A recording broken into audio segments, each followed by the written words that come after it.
Ang nakikita po ninyo sa inyong mga TV screen ay mga sasakyan na patungo ng Cubao. Yan po yung northbound. Pero nakikita nyo naman ho, kahit paano ay umuusad po yan. Hindi naman siya bumper to bumper. May mga oras lamang po na talagang yung volume ay kumakapal. Kaya ho nagkakaroon ng pagsisikip. Pero kahit paano po ay kumpara sa talagang mga dating pagsisikip ng trapiko ay umuusad po ang ating mga sasakyan dito sa magkabilang panig ng EDSA.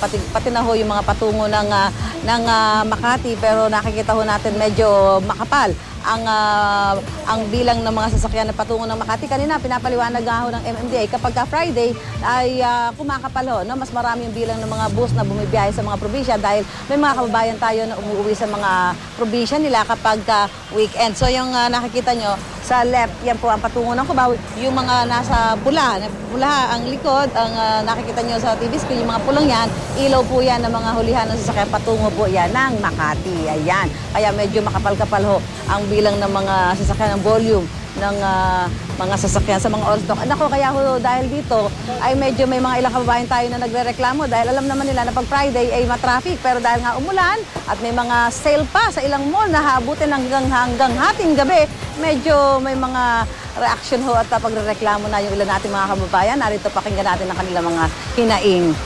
Ako dito mga 2 hanggang ngayon po, nahirapan po ako sumakay. Medyo mahirap sumakay lalo na pag umulan.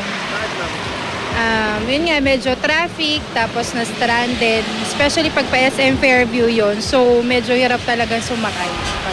Kaya magbaon lamang po na maraming pasensya dahil makakarating din naman kayo sa inyong mga patutunguhan. Kailangan lang konting pasensya.